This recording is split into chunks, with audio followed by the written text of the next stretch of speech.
नमस्कार बच्चों, आज मैं कक्षा छठी के बाल राम कथा अवधपुरी में राम पाठ 1 का सार लेकर आई हूँ, जिसमें आपके लिए कठिन शब्दों के अर्थ और कुछ महत्वपूर्ण प्रश्न उत्तर भी हैं।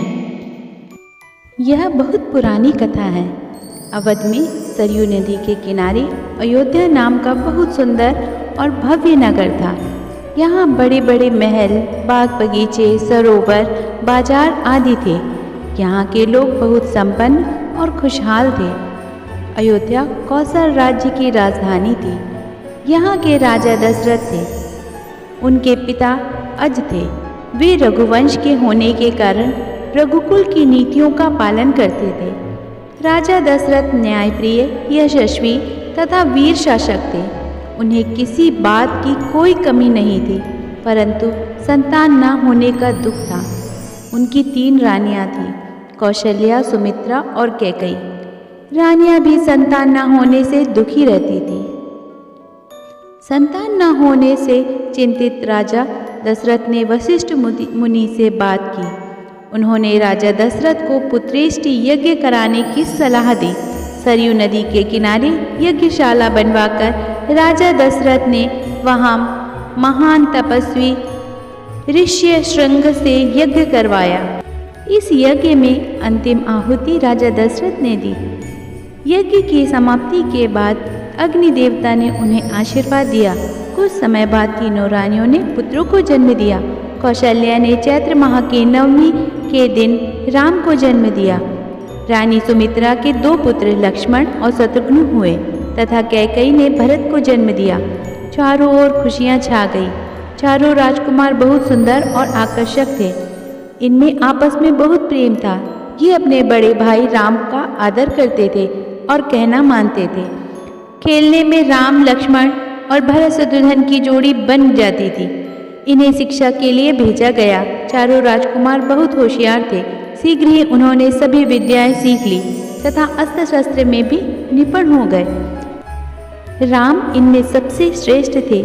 सबसे बड़े पुत्र होने के कारण वे राजा दशरथ के भी बहुत प्रिय थे। जब ये बड़े हुए तो इनके विवाह के लिए सुयोग्य वधुओं के संबंध में पुरोहितों से भी चर्चा होने लगी। एक दिन राजा दशरथ राजमहल में चर्चा में व्यस्त थे कि द्वारपाल ने उन्हें आकर बताया कि महर्षि विश्वामित्र आए हैं। राजा दशरथ स्वयं उन्हें लेने द्वार पर गए और उन्हें दरबार में ऊंचे आसन पर बैठाया। विश्वामित्र स्वयं भी राजा थे, परंतु उन्होंने संन्यास ले लिया था और जंगल में सिद्धाश्रम में रहते थे। उन्होंने राजा दशरथ से सिद्धि के लिए किए जा रहे अपने यज्ञ की राक्षसों से रक्षा करने के लिए राम को मांगा।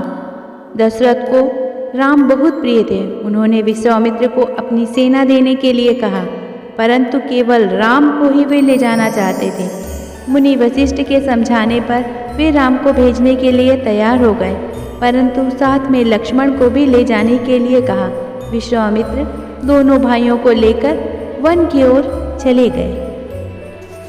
बीहड़ और भयानक जंगल में विश्वामित्र आगे आगे चल रहे थे। राम उनके पीछे थे। राम से 2 कदम पीछे लक्ष्मण थे। उन्होंने अपने अपने धनुष संभाल रखे हुए थे। कमर में तलवारें लटक रही थी।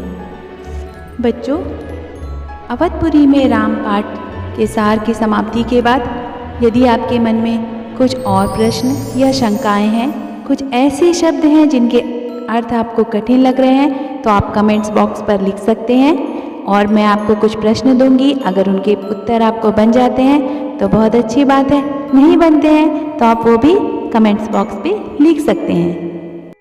बाल राम कथा की अगली कक्षा में हम जंगल और जनकपुरी के प्रश्नोत्तर एवं शब्दार्थ एवं सार का अध्ययन करेंगे।